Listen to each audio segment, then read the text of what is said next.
generation family businesses.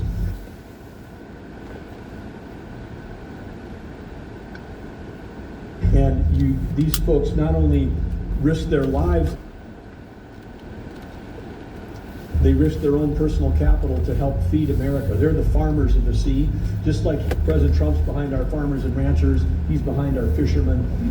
He's making sure that America is great. This brings back healthy food for our schools, our military, all the things that we're working on with Secretary Kennedy and with Pete Hegseth. So this is a win-win-win across the board. Again, thank you, President Trump. Thank you, Howard. Great day for America. Thank you. Mr. President, this is another example of America First, to be honest with you. Alaska provides 60% of the country's seafood. We're the state with halibut, salmon, king crab, you name it, comes from Alaska. Fishing in Alaska is one of the oldest industries in that entire state, employs thousands of individuals. Everyone has had fish from Alaska, we know that. But this is an example, again, putting America first, workers first, and really this country first. And so on behalf of Alaska, on behalf of all fishermen and women, I want to thank you for what you're doing for this country and for the state of Alaska as well. Governor, was this shutdown, it's just so hard to believe. So this was trauma for the industry, which is a big industry. Well, your deregulation is what really helps Alaska, and helps the fishermen. The country doesn't need more regulation, we need less regulation, and that includes for this industry as well. So from that perspective, and it's across the board, we could talk about oil and gas and so forth, but this is about fish. But your deregulation approach is really what we need. We don't need more costs, and as you said, we probably don't need electric boats either. We need to focus on getting seafood to Americans, putting people to work, and this is exactly what this does. So I just want to thank you. Thanks. Excellent. Good job. We'll hear from a couple of fishermen. Mr. President, I'm third generation. These two are some of our kids. This little for Pacific Sea, who immigrated. My grandfather immigrated into this country and started his first fish market in 1940. From there, we now are one of the largest family vertically integrated seafood companies in North America. It was American dream. I'm honored to be. Where are you from? Portland, Oregon, and now Arizona. Liberal. Oh, not a liberal. Trust me. There's probably more people than you think, because Republicans. If we could count the votes. Yeah, if you That's could another count the issue. votes properly. Well, but where we are is this, the proclamation today and the executive order last year and prior to this is really going to help us. We have 3,000 families that work with us and 715 fishing families, lower 48, Oregon, Washington, California, and Alaska, that depend on what we catch, what we process, and what we grow and sell is the healthiest protein on the planet. And you've given us access to these family wage jobs in these coastal communities where we're usually the number one or number two employer in those cities and counties and coastal communities. So I just wanted to say thank you on behalf of that 3,000 employees and 715 fishermen. Thank you, Mr. President. Secretaries, thank you, and everybody that supports this industry. So did you ever see this happening when they destroyed your whole life and your family and your business and everything else? Did you ever think that somebody would come along and say, Let me just be really clear. There's never been a president to do this. thank you? It's very nice. Yeah. I just want to say, Mr. President, that, my father always said, always give credit where credit is due. And I'm here representing the working man, the fisherman. I am one myself, as you know.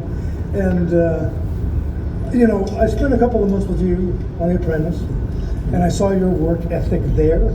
And I got to tell you, I understand that I can't fathom how you can do all this and how you can get the time to do what you do and representing us and helping the fishermen the way you have done. It's mind-boggling to me, because I know you got your hands full, but putting us on that pedestal and backing up our industry the way you have, it's just phenomenal. And I got to say, I've been fishing since I was 12 years old. I've never been fired in my life until I spent a couple of months with this man. And it was very humbling, to say the least. You did a great job. And I tell you what, when I think about it, I was a better captain after that because I was very nice to my crew. I was very humble when I was fired. And anyway, I just want to say, as for you, this is a crew member's cap. You can take that, and you're one of us now. Thank you. Thank you. You've done more for this nation in the fishing space. We're farmers of the sea. We produce this great healthy protein. I'm from North Carolina, but we support you 100%. You have done more for this nation in the seafood space than any president before you in my lifetime. Thank you so much. I'm Eric from Hawaii. The United States fisheries are the best managed in the world, and this action is really about balancing, the interests in U.S. exclusive economic zone. You can have both ocean protection under our laws as well as sustainable fishing, and that's what this is about. And I think, Mr. President, you are the only president that has really stepped up in terms of supporting fishermen like you're doing. No other president we've seen, the administration that's helping us. And there's a lot more work to do because there's a tremendous seafood deficit in trade. Imports are undercutting us left and right. But seafood is Well, healthy. they're taking it right out of your water. Yeah, and seafood is a healthy They're food taking it item. from your water and selling it into the United States. That's right. The whole thing is just crazy. So really appreciate it. Thank you very much. I appreciate it. Yeah, please. First of all, thank you, Mr. President, to you and your family for the sacrifice and the commitment to the country. Thank you. I'm in the sea scallop business. I don't know who likes sea scallops, but New Bedford, Massachusetts is a port that is recognized as the highest grossing revenue port in the United States. I don't know who knows where New Bedford is, but sea scallops, there's roughly 300 vessels, so 300 full-time vessels. They range from 85 feet to 100 feet. Six Flight came from New Bedford. And you talked earlier about some examples of stupidity or whatever. We have vessels that can cost anywhere between $3 to $5 million, and those vessels only work for 35 days a year. They sit at the rest of the time at the dock. So we need certain things that could help us, and I know that this, because of your executive order, it's a game changer. That order is a game changer for us. And one more example, there's an area that, like I mentioned on the Pacific side, but there's an area off Georges Bank that's 248 square miles. 248 square miles. Been restricted. Restricted. Is It's the largest. Is it now restricted? It's restricted. It's been closed since 1995, and here we are, 29 years later. We can't even get it. It's the best scallop ground in the United take a States. look at it. I spoke with the gentleman before, and we're going to fix Take this. a look at it. But- It's all nonsense. But how, Look at this. you talked about stupidity. How crazy is that? We haven't been able to get in there for 30 years, and it's been environmentalists. Do other people get in? There's lobster guys in there. There's From some other codfish. countries? Yeah, they cut it. Well, mostly the United States, but it's the best scallop ground that we have in the United States. How do In they that get area. in if it's restricted? Well, they can get in. We can't. They won't allow scallop fishing in there. Oh, I see.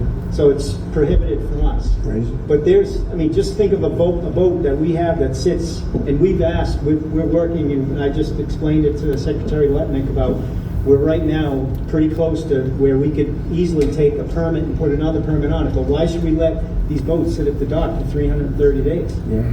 It's crazy. So We'll look at that. thank you so Thank much, and we appreciate it. Thank you. So I'm a federal advisor on the Sea Scout plan, President Trump, and spent a lot of time helping advise the council how to manage that fishery. It's the best managed fishery in the world, bar none of any fishery we have.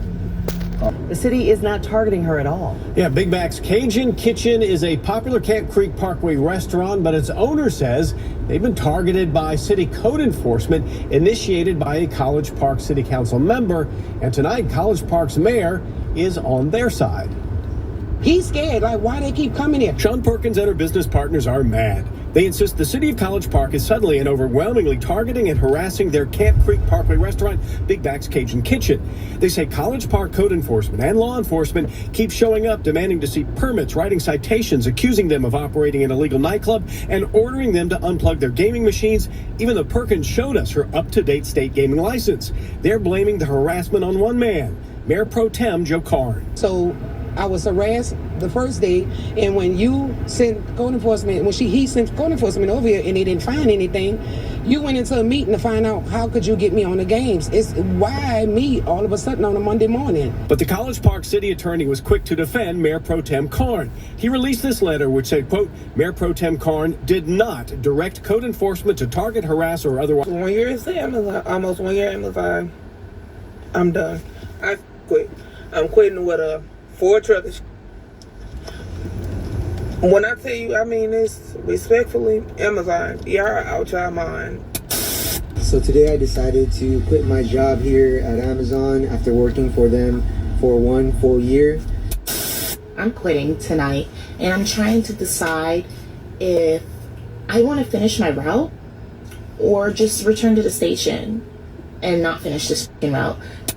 Right now, one of the hardest jobs in America has to be an Amazon delivery driver. Amazon counter days, my nigga. How did I go from 60 stops to all these boxes in the back, my nigga? Who the do you think I am?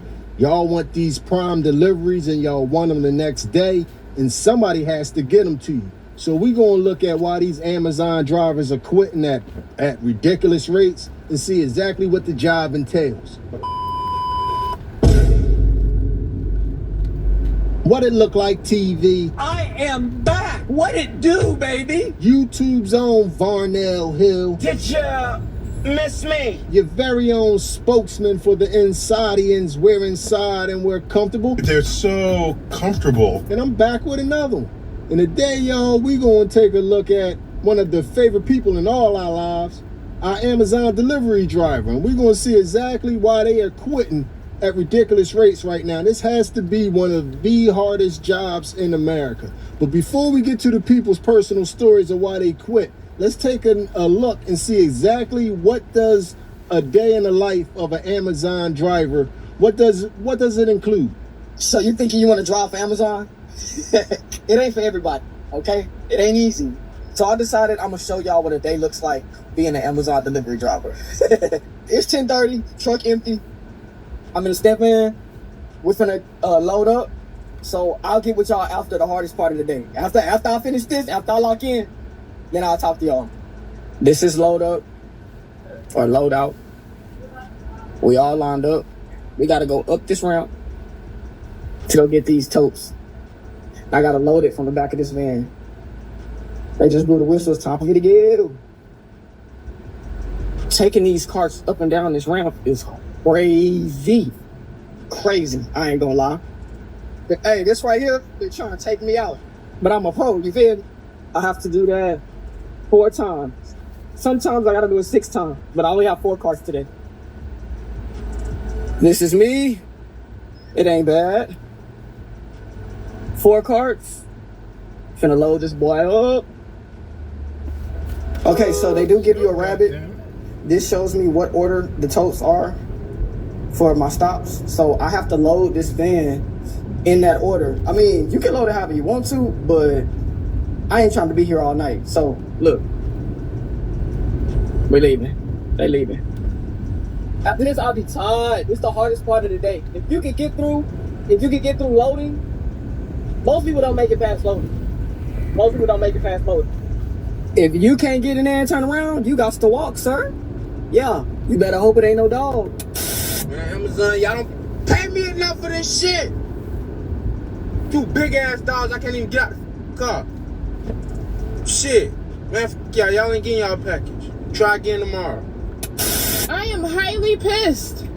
This dog just chased me. He was just in the backyard. I'm sitting here cursing at the dog. The bitch just sitting here talking about, don't talk to my dog that way. Bitch, the dog just tried to chase me.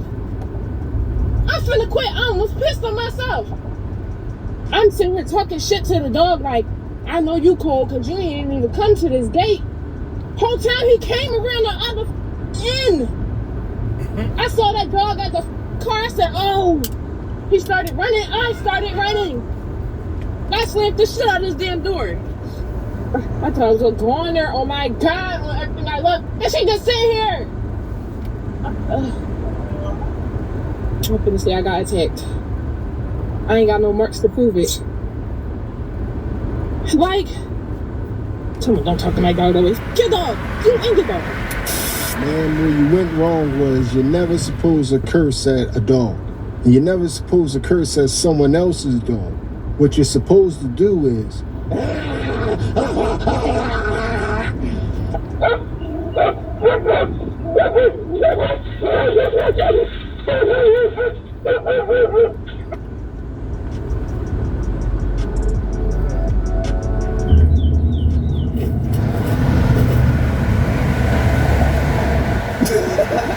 You are required to work in every season.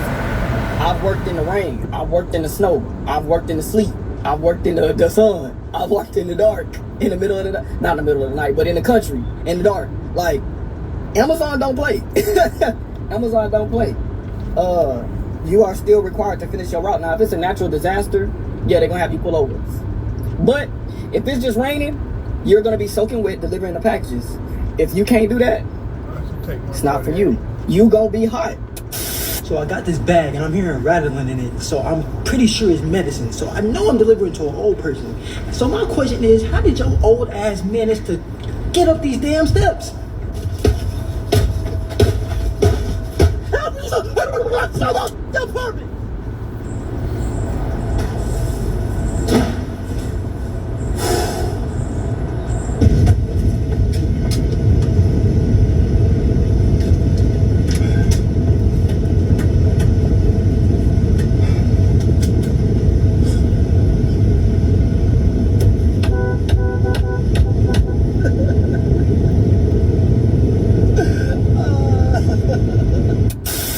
That monitoring spirit right there. That monitoring spirit right there. That's what that is. Nothing. It ain't no nothing. You drive like you taking a driver's test. Okay? That thing right there gonna get you. If you cutting up. Peekaboo. I see you. Now, let my man Mike over at TikTok. If you got TikTok, go follow my man Mike here, the Amazon delivery driver. I let him explain to you the ins and outs of the job because he likes his job and he's still there. Now, I'm going to have someone that quit the job explain to you what the job consists of. Come on, bitches. If you want to know what led me to the point of saying them packages, then let's just start right here. The audacity to give me 153 stops with 261 packages in the middle of bump Egypt is crazy. It's 11:20 and we just got to our first stop. Here's a little visual of our first subdivision. It's 1 o'clock and I just finished with my first subdivision. There was 39 stops there and it took me about an hour and 40 minutes to get that done. I did have some technical difficulties with the damn work phone the whole entire time. You cannot make this up, bro. Amazon is officially becoming like UPS. Watch. Continue southeast on a parking aisle. Then please try to find the address on your own. What do you mean trying to find the address on our own? And then Amazon wonder why we delivered to the wrong house. We delivered to the wrong business. The neighbors got the other neighbor's package. You talking some trying to find the address on your own? We're not trying to do a good job. Y'all not doing a good job of navigating me. What's going on? What's T? Somebody put Amazon on the T app, for real. Because I don't know at this point. Lacey, don't hit the trash can. Please don't hit these people's trash can. Y'all, I'm currently making a freaking 100-point turn. What the hell is I should not have pulled in people's driveway. Oh well, they're probably watching their camera like, God damn, this bitch can't drive. Yes, the I can. Why does your driveway not have no turnaround room? Now this my cup of tea. I love to see it. It's 3:15 and I just got done with that subdivision. As you can see, the job is physically and mentally demanding and you're on a time restraint for every second of the day. So it's not like your average job where you can find a second or two to goof off. You can't even use the bathroom without it pretty much counting against you when you a delivery driver. But let's hear some stories exactly why some people decided to quit. Okay guys, so I'm working my side job and I'm quitting tonight and I'm trying to decide if I want to finish my route or just return to the station and not finish this fucking route. Because let me tell you why I'm quitting first of all. So I've been with this company for almost 2 years now. This new company a year, my other company another year. But I got another job, and I told them that with the other job, I make more money, I get the hours I need and all that, so that's going to be my priority job. But I will still work this job 1 to 2 days a week. And they were okay with that. They begged me to stay, so I stayed for them. So I work 1 to 2 days a week. Sometimes I don't work because I'm just tired. Like, I only have 1 day off then. Or I have no days off. But when I do work, it seems like they're punishing me because they give me the crappiest routes I can have. And don't get any help until the very end. And then I complain about it, and nothing's ever done about it. I'm trying to decide if I want to finish this route or not, because I texted my manager and I left the chat, the work chat, and I told her tonight's gonna be my last night. She hasn't responded or anything, but I have about 30 stops left, and the 30 stops are all apartments. I hate that. My route was majority of apartments and probably like 20 houses. I took a break to do my houses, went straight back to my apartments. I literally have 2 totes unopened, this right here and this and this and that. Like, I'll finish off the house routes, but these apartment routes, they not gonna get done. Y'all bitches ain't getting a package because I'm not delivering that shit. This job, if everyone that orders from Amazon. So today I decided to quit my job here at Amazon after working for them for 1 full year, and here's the reasons why. First reason is the pay. I get paid $19 an hour, and that was just recently. I was originally getting paid $16.50. Second reason is Amazon gives way too much power to their customers. If a customer wants to get you fired, they can. It only takes 2 customers to make complaints within 40 days, and you're fired. Third, they have us driving around in filth. You guys can see everything in this van is dirty.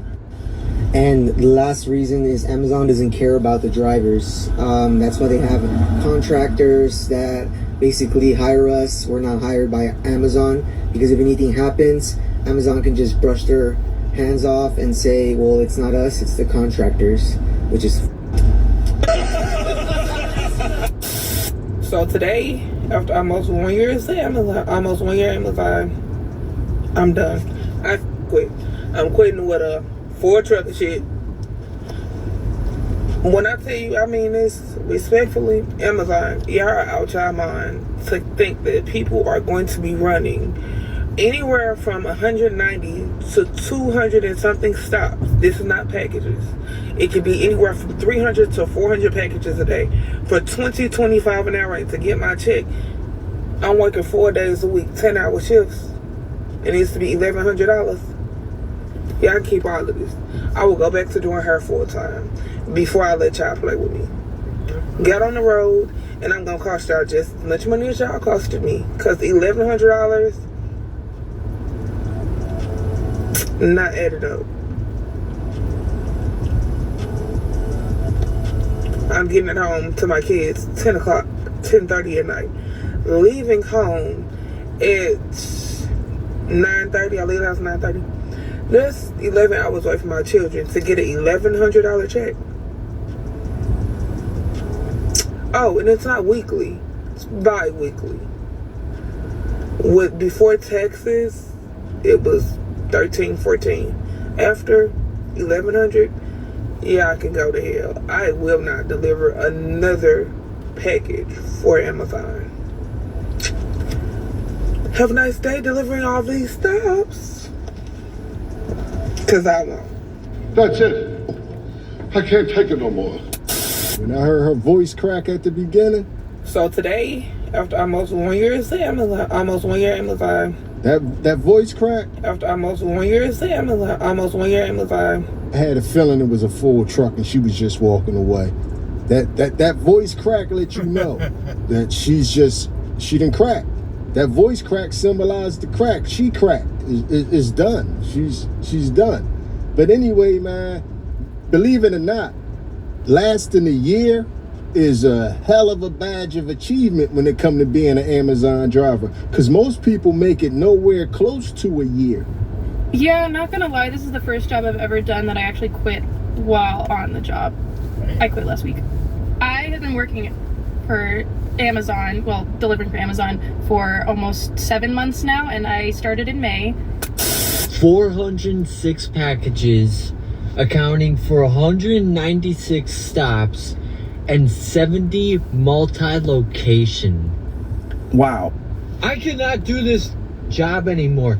Amazon, more than ever in the past 2 weeks, are really just proving how little of a they give.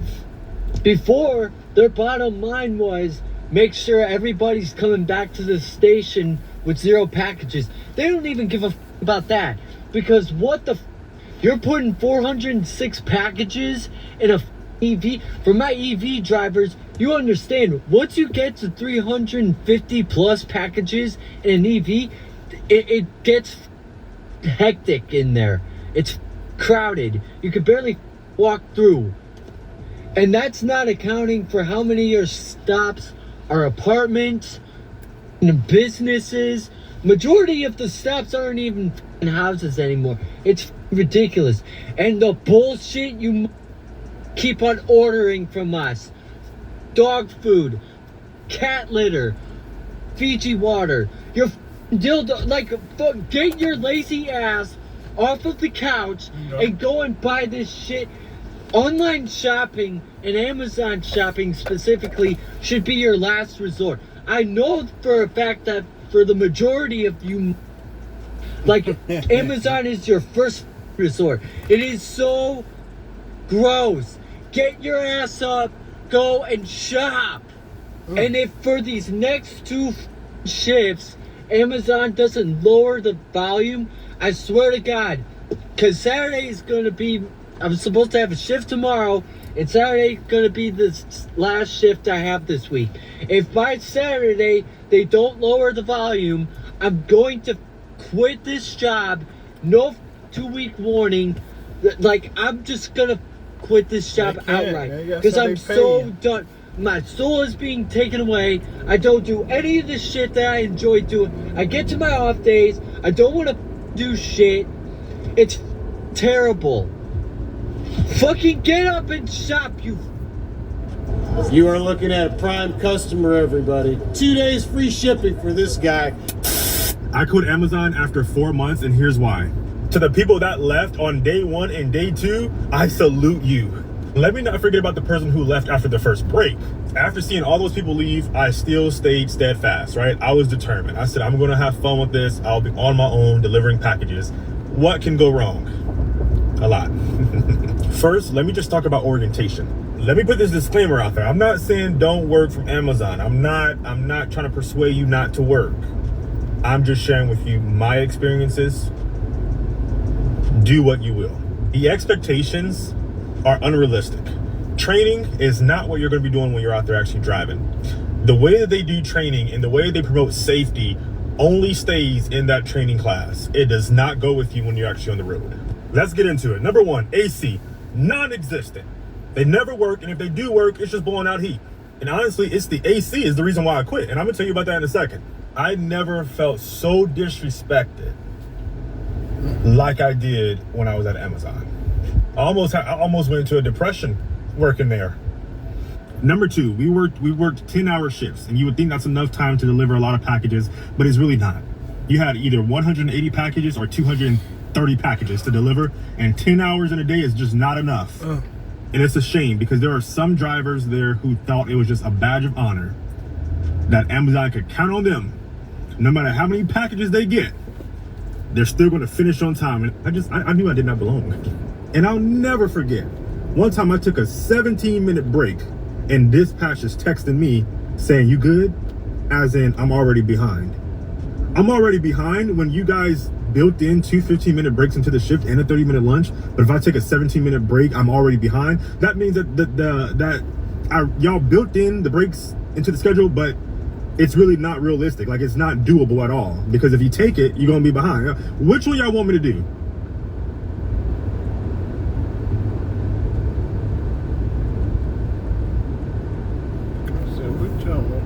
Dude.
interview with CNN today.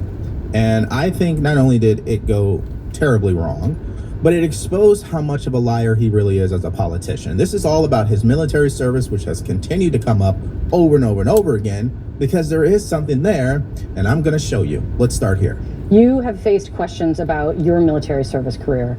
The Baltimore Sun has run a series of reporting pieces.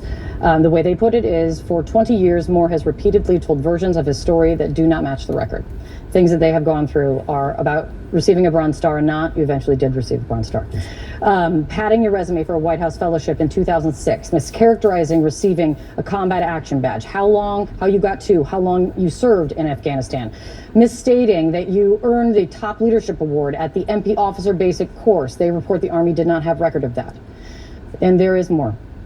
You've largely not specifically answered to these questions, but you are now.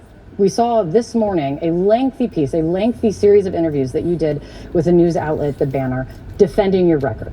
I want to get into many pieces of it, but broadly, Governor, have you misstated, mischaracterized, misrepresented in describing your military service career?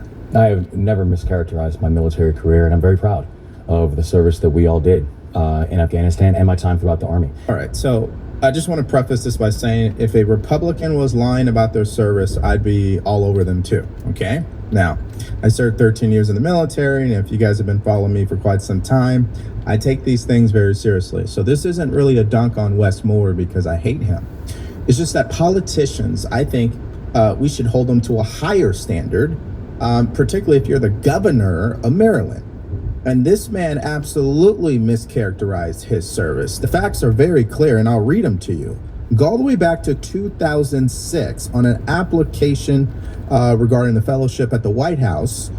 He said he received a Bronze Star medal.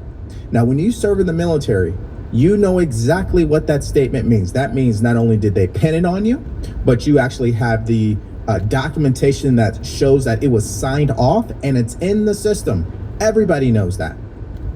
And get this, he got out of the military in 2014. And in his discharge paperwork, meaning his DD-214, I know there's other documents that could have been used, Bronze Star wasn't even listed. So between 2006 and 2024, when he finally did receive one, which we'll get to here shortly, he never corrected the record. That's stolen valor, ladies and gentlemen. You also referenced the experience of leading soldiers into combat. And in the interview with The Banner, that you said that you have never been ordered to lead offensive missions in Afghanistan. You also have misrepresented your record. You also misstated what happened with regard to the timing of the death of a friend of yours when you were overseas. First Sergeant Toby Meister, how you'd stated that you grieved his death at your grandfather's funeral. He died days after that funeral had taken place. How do you explain this? Well, I think the article helps to highlight that when I say that, we led soldiers in combat, that we did, that my job was serving as a director of information operations, where I was leading a team of PsyOps and civil affairs, and we all fall under SOCOM, which is Special Operations Unit within the military. And my job was to go outside of the wire multiple times a week. And the thing that we know is that while my job was never to conduct offensive operations, it was the enemy's job to conduct offensive operations against us. Okay, let me just be clear about something. He received a combat action badge. So them saying he mischaracterized that, they're wrong on that, meaning the Baltimore Sun and the media who's been trying to push that particular lie. So we're being fair here. Combat action badge, good. Bronze Star, bad. And let's get into that Bronze Star quickly here. He said he received one 2006, okay? He got out of the military in 2014. He didn't even receive the Bronze Star until after the media brought it up. When the media brought it up, because he's the governor and, he was running for office, and so obviously they look into his background, that's when he calls up the governor and a couple of his friends, and particularly a commissioned officer at the time, to hold a private ceremony 10 years after he gets out to get the actual Bronze Star. Now, you let me know how many veterans you're aware of that can receive a military award 10 years after getting out of the military. That doesn't pass the common sense test to me. But you know what? To his credit, he finally officially has one, I guess, if that makes sense. Okay, let's go to this one. What is suggested in the reporting by the Baltimore Sun is that you did this knowingly. that you padded your resume in order to further or set yourself up for a future political career. And you respond to that by saying what? I think it is deeply slanderous and disrespectful to think that any of us would leave our family, would go deploy to some of the most dangerous places in the world, would go and leave a wire knowing that there's a very distinct and real possibility that you're not going to come back. That we all then now have to deal with the realities that we have friends who lost their lives overseas or who came back remarkably different, and to think that we did it for a political purpose. I did not serve because of politics, and I could care less about how this impacts my political career. Well, on that point, if he didn't care how this would affect his political career, then he would have never made sure he got that Bronze Star after the fact. So that doesn't make sense there, Governor.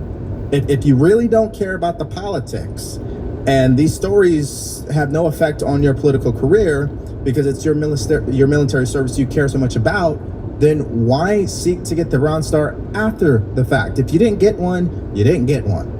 Again, anyone who served knows exactly what I'm talking about. How many times were you promised, hey, you know what, we are going to put you in for an award here because you did such a great job. But then a year later, it never happened. So you're like, yeah, I didn't get that award. They said I was going to get it, but I never got it. That's his situation. And the only reason why he got it in the end is because he has friends in high places. That's exactly what went down. And so it's pure hypocrisy here. And he'd just be better off just saying, hey, you know what, I got it wrong. And he doesn't even want to admit that either. This gets to integrity and trust.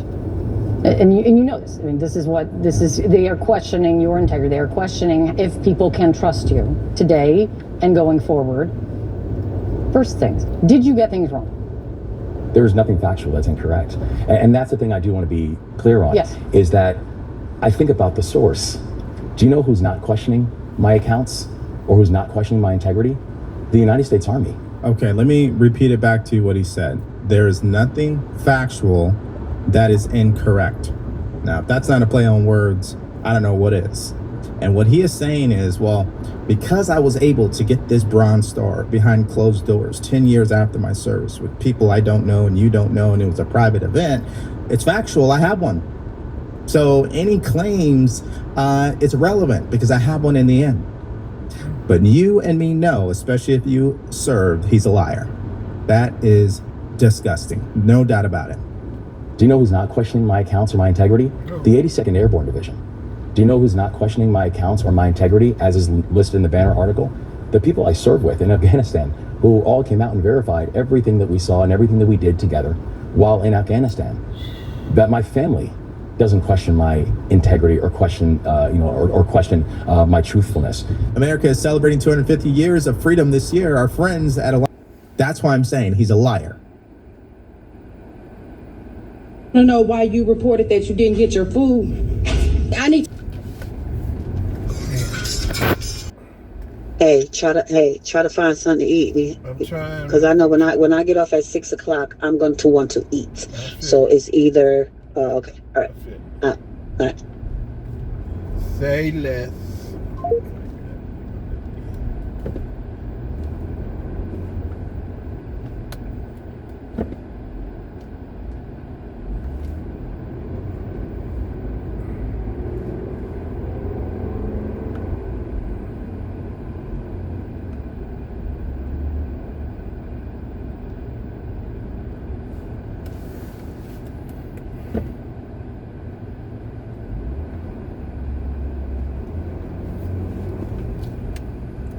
In real time. Buckle up, because this is what happens when refund culture goes very, very wrong.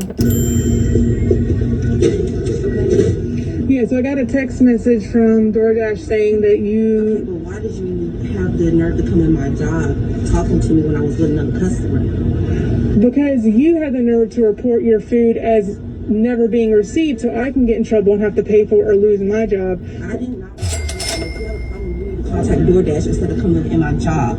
Well, don't report it as being... Okay, well, like I said, you need to go... So you're saying you got your food? You need to leave me alone, that's what I'm saying. You're saying you got your food? That's fine, fine, you we can talk talk to me, I'm going to call the police, so please leave my job. I just need you to say that you got your food. I need you to leave my job. You can call the police, we can talk about fraud and all that. I don't care what we can talk about, lady. You're in my job of business. Leave me alone. Period. Who's your manager? I'm a manager. You don't got another boss? No, I don't. Oh, well, I don't know if you noticed, but right when she walks up, she's checking out a police officer. Isn't that just divine timing? Unfortunately, though, I don't really think the police can do much in this kind of situation. I just find it a funny coincidence that they were there. So she just went to get irate, swinging on me. You weren't like leading him on, you were kissing him or something like that? I was not. No, and he always was trying to force himself on me. I'd be trying to be cordial because of the baby. She said that you tried to force yourself upon her sexually, and that is the reason that she did what she did. That's just what I was told. Did that happen? Okay. How the are you calling the CPS lady on me? And we have a 4-month-old. And she's even telling me, no, listen, no, but she's telling me, yo, I'm gonna take your child because y'all can't give him on. Come on now. I'm gonna. That's what she's telling me. I understand. But I'm not a bad mom. But I've been doing this for 7 years. I'm not a bad and I've never heard DCF tell you straight up, I'm taking your kid. you. They offer you resources. They give you guys opportunities. Quote. Are you gonna listen to me, man? Yes, I'm listening to Okay. you. How it works is this. I'm pretty sure. Like if it's toxic, it's toxic. If you want to keep going with this, let it be toxic, but don't let her sit here and lie to you and make false allegations because of. I guess you missed my point of the story, right? I feel like there's 3 parts of the story. There's your side, there's her side, and in the middle there's some of the truth. How's it going, man? What's happening? She assaulted me and stabbed me with a screwdriver. She stabbed you with a screwdriver? Yeah. Talk to my partner, bro. Or man, let's talk over here. Yeah, we can. I don't have anything. No, you're good. Let's just talk over here. Just to separate you guys. Yeah, we can. You can sit down right here, bro. What's going on with it? Bro, she just been trying to go through my phone. She just irate. She just been tripping. So just relationship problems? So then she was getting mad. I guess she's saying I'm lying to her, but I'm telling her the truth. And she was hitting me. What she hit you at? All over my face, everywhere. If you don't mind just holding off on the cigarette smoke, bro, I don't feel like smoking that cigarette smoke. And I gotta work from 7 a.m. If you need it, you can smoke it, but it'll be amazing if you just hold off for about like. You're good right here. Yeah. So what happened?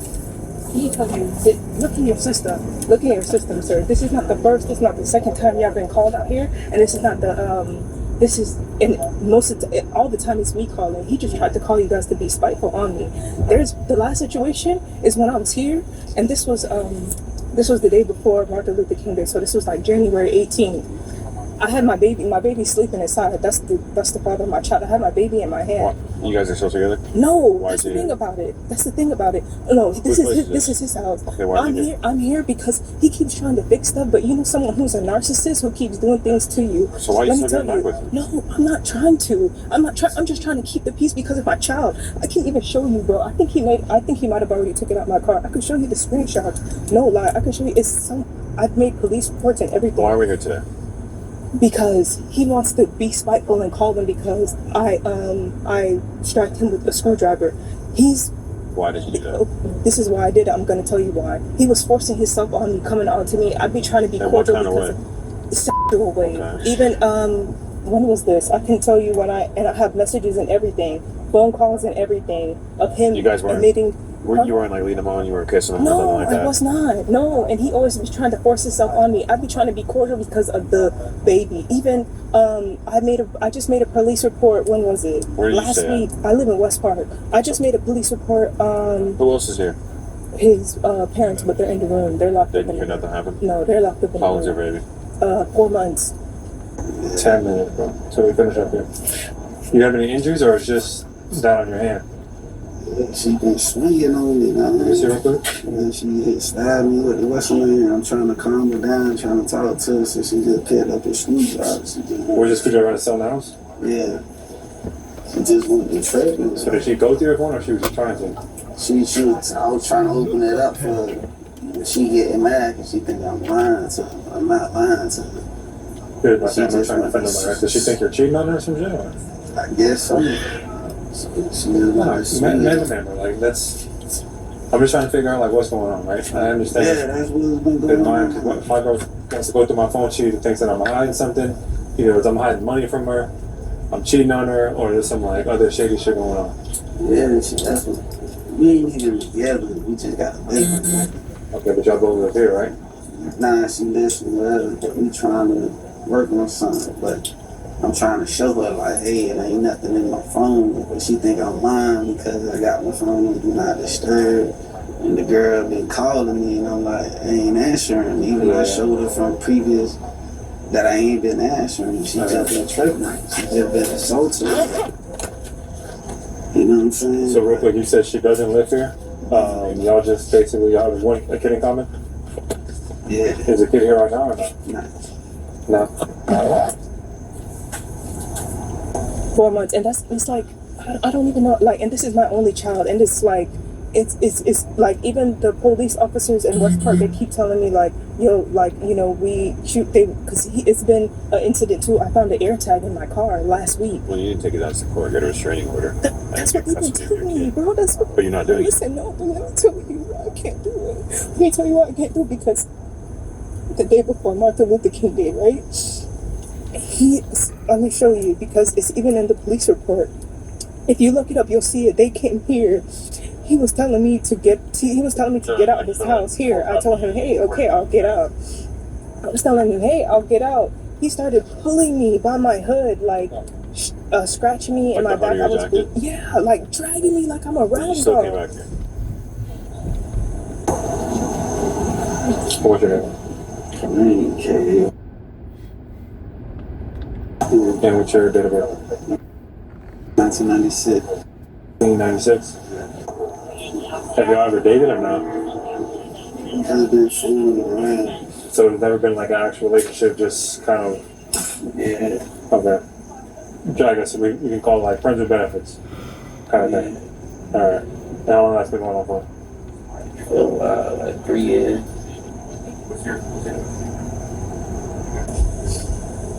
And you're right. You know, when you make stuff sound like that, it sounds. You're right.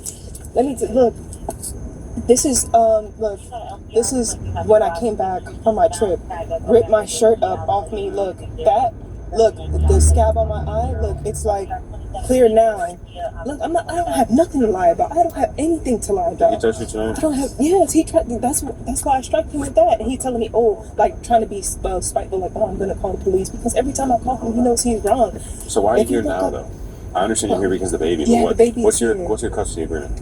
No, You guys that's have a the verbal thing. agreement or something? No, that's the thing. I've been trying to do that, and then he's even saying he was trying to get joint custody, right? No, but what brings you here tonight? I've been 11:45 on a this is the thing. I've been here, so I didn't just come here. I've been here Since early when? because earlier maybe 1 p.m. Why? Because you wanted to see the baby? Yeah, the baby is here, and he asked me. The baby's here, and the baby is sick as well. So I was telling him, hey, I don't really feel comfortable with the baby being here sick without me being here. Okay. And I don't want him to feel like, oh, I'm keeping the baby away from him, because like I said, I just did a police report last week because he put that air tag in my car, and I'll show you the screenshot of it. He put an air You have a tag in case my number car. for that? Yeah, I do. I took a picture of it. Yeah, Let me get there.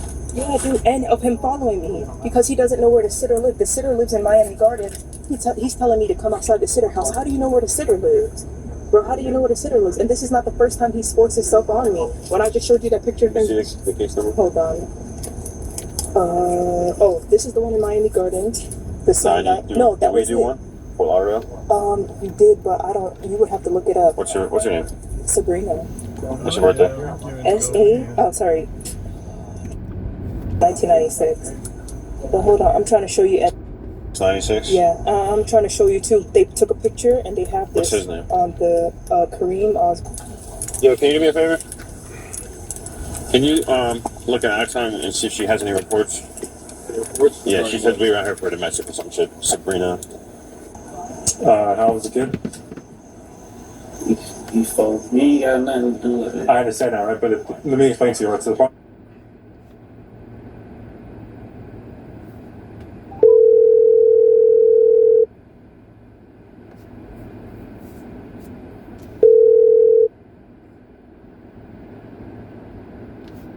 Hello? Hey, baby. Hey, baby.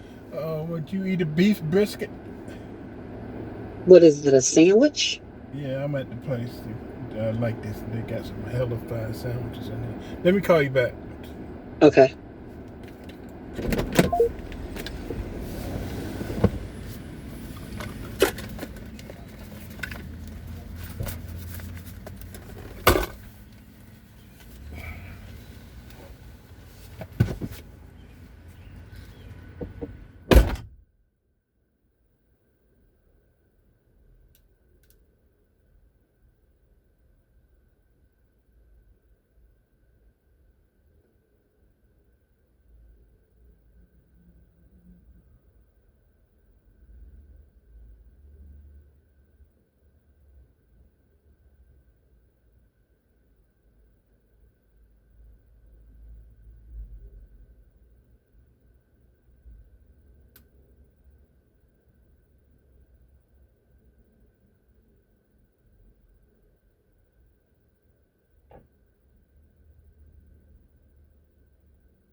Shit.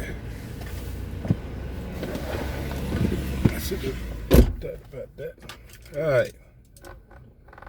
I want the sliced biscuit plate.